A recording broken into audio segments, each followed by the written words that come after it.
بسم الآب والابن والروح القدس إله واحد أمين. أهلا وسهلا بحضراتكم في قناة البابا كرولوس ومريمين العجائبي. النهاردة هنتكلم على معجزات سيدنا اللي انتوا حبيتوه جدا جدا، من المعجزات اللي بنتكلم عليها، يعني ان هو بيعملها وبيدل على شفافيته ومحبته لشعبه. هو سيدنا الأنبا مينا مطران يرك. بس قبل ما نتعرف على معجزة النهاردة، ياريت اللي بيسمعنا لأول مرة يدعمنا باشتراكه في القناة ويفعل زر الجرس على الكل عشان يوصلكوا كل إشعار بتقدمه قناة البابا كرولوس ومريمين العجائبي. تعالوا بينا نتعرف على معجزة النهاردة بتقول ايه. معجزتنا النهاردة بيحكيها شخص بيقول ان المعجزة دي حصلت مع ابنه صغير اسمه جرجس. الطفل ده كان موجود في مدرسة راهبات في جرجا، وفي يوم من الأيام كانوا عم بيعملوا له كشف وتحليل، فاتضح قالوا له يعني ان نتيجة التحليل بتقول ان عنده مرض السكر.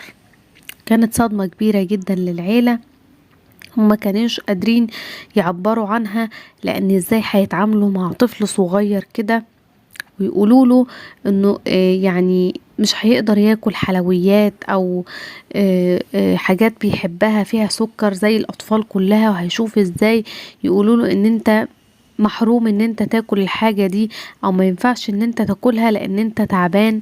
وطفل زي ده مش هيبقى عارف يعني ايه مرض سكر، وان هو يتحرم من الحلويات والحاجات اللي هو بيحبها.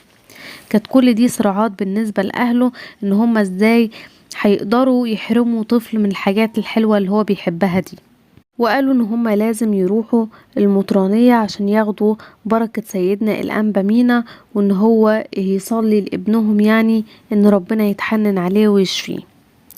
وهم بيقولوا ان هم راحوا وسيدنا شافهم، حالتهم كانت صعبة خالص، وان هم مش متمالكين نفسهم، يعني ان هم يقولوا يعني يوصفوا ازاي ان ابنهم الصغير ده عنده مرض السكر. فسيدنا سألهم يعني في ايه، فرد الاب وقال ان هو ان ابنه الدكاترة قالوا عليه انه عنده مرض السكر. فبيقول ان سيدنا رد بسرعة كبيرة جدا وقال مفيش حاجة، وهو ما عندوش حاجة يا ابني، ما تقولوش كده. فبيقول له، قال لسيدنا الاب، قال لسيدنا يا سيدنا دي نتيجة التحاليل واللي احنا عملناها وبتأكد ان هو عنده سكر. فرد سيدنا قاله لا، هو ما عندوش حاجة خالص. وقعدوا مع سيدنا شوية، وطلب الاب من سيدنا ان هو يصلي لهم ويصلي لابنه. وفعلا سيدنا صلى لهم ورشم ابنه بالزيت، وفوجئوا ان سيدنا بيعمل حاجة غريبة جدا، ان هو بيديهم حلاوة اللي هو الملبس. ونادى الابن اللي هو جرجس وقال له خد يا جرجس دي. قال له ده انت يا ولدي عندك نقص في السكر، والحلاوة دي هتعوض النقص ده. هما كانوا خايفين او محرجين ان هما يقولوا سيدنا لا بلاش تديله حاجة عشان التعب بتاعه، بس هما قالوا بركة يعني وايه ياخدها وخلاص.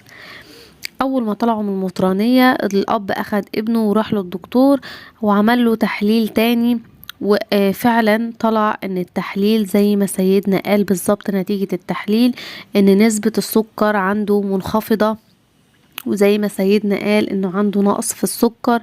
وشكر ربنا ان هما ابنه يعني ما طلعش عنده مرض السكر او حاجة. ورجعوا شكروا نيافة الأنبا مينا على محبته، وان هو طمنهم، وان ربنا عمل معجزة مع ابنه بشفاعة صلوات الأنبا مينا يعني. والطفل ده ما بقاش عنده مرض السكر ده خالص. بتحكي سيدة تانية بتقول ان حصل مع اختها موجودة في سوهاج، يعني ان هي لقوا عندها ورم في الغدة الدرقية، ولما جم يشيلوه وعملوا تحاليل اتضح ان ده ورم خبيث.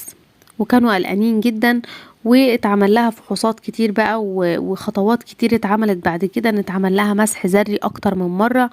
ادوها حاجة اللي هي يود مشع على جرعات مش كتير، يعني مش ورا بعض على طول، ده كانت بتاخده على جرعات وفترات مختلفة في مستشفى أسيوط. وكان بيتعمل لها فحوصات كل فترة والتانية.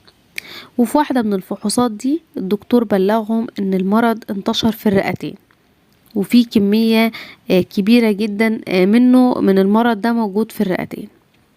بتقول ان هم راحوا الاسيوط، رجعوا اسيوط وكانوا كانت حالتهم صعبة جدا وكانوا تعبانين، وكانت الست دي يعني بتبكي ليل ونهار.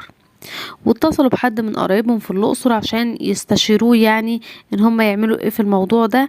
فقالوا لهم ان هم لازم يروحوا لواحدة من المستشفيات في القاهرة، يا عين شمس التخصصي او السلام الدولي او مستشفى المقاولين العرب.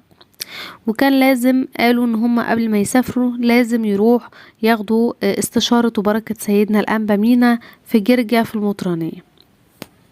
واول ما راحوا وسيدنا شافهم قال لهم كده بالحرف الواحد قبل ما اي حد يتكلم، قال لهم انتوا ضحكوا عليكم وقالوا لكم انها مريضة. قال لها انت ما عندكيش ولا اي حاجة. الست سمعت الكلمتين دول وقعدت تبكي بشدة جدا، وقعدت على الارض جنب رجلين سيدنا وهي عمالة تبكي ومش مصدقة اللي سيدنا قاله.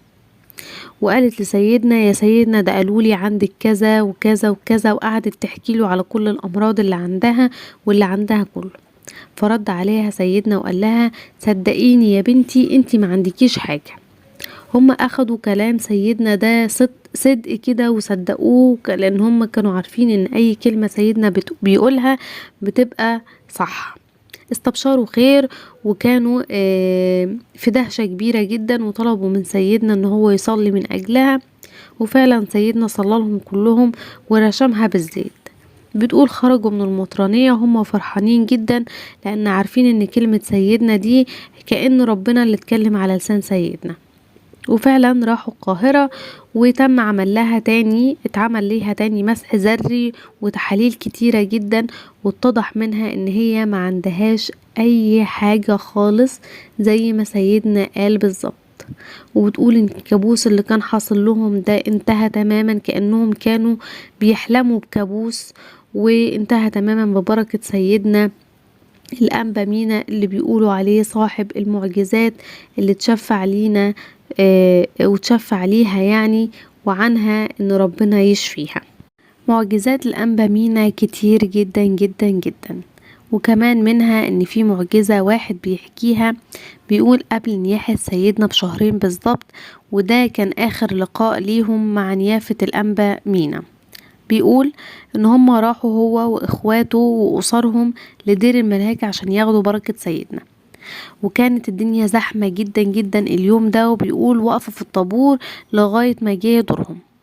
ويقول كان الأنبا مينا مرهق وباين عليه التعب جدا، بس أول ما شافهم ابتسم وقال لهم اتفضلوا اقعدوا اشربوا شاي. بيقول كان نظرته ليا غريبة جدا، لكن أنا ما كنتش عارف يعني ايه نظرته دي أو ما أدركتش النظرة دي ايه. وبيقول كان بنت اخته في وراه في الطابور، كانت بيقول متأثرة جدا ان هي ربنا ما ادهاش اولاد يعني هي وجوزها برضو كان معاها، وملهوف ان سيدنا يصلي لهم علشان ربنا يديهم. ولما جه دورها ووقفت قدام سيدنا قعدت تبكي كتير جدا، وقالت له يا سيدنا صليلي ان ربنا يديني. فسيدنا بصلها كده نظرة جامدة كده وقال لها كده ربنا هيديكي وهيديكي وهيديكي 3 مرات. يقول اخدنا بركة سيدنا ومشينا من الدير، وهم راجعين لجرجة لقوا العربية اللي بتنقلهم قصدي المركب اللي بتنقلهم في النيل مشيت مش موجودة يعني. فافتكروا اللي سيدنا قال لهم في الاول خالص اقعدوا اشربوا شاي. فرجعوا مرة تانية للدير وقعدوا فترة مع سيدنا وشربوا الشاي كمان زي ما هو قال. وبيقول هو ده اللقاء بالنسبة لهم كان لقاء الوداع، لان هم ما شافوش سيدنا مرة تانية، يعني عرفوا نظرة سيدنا الغريبة ليهم دي بعد نياحته كانت ليه، ان هو كان بيودعهم. بيقول فعلا ان بعد الزيارة دي تمت المعجزة على طول، وبنت اخته عملت تحليل ولقت ان هي حامل وربنا اداها زي ما سيدنا قال. وبيقول ان شاء الله ان ربنا هيديها وهيديها تاني زي ما سيدنا رجل الله القديس قال لهم واتنبأ لهم ان هو ربنا هيديها. بركة وشفاعة وصلوات الأنبا مينا تكون معانا امين. كده بنكون وصلنا لنهاية معجزة النهاردة.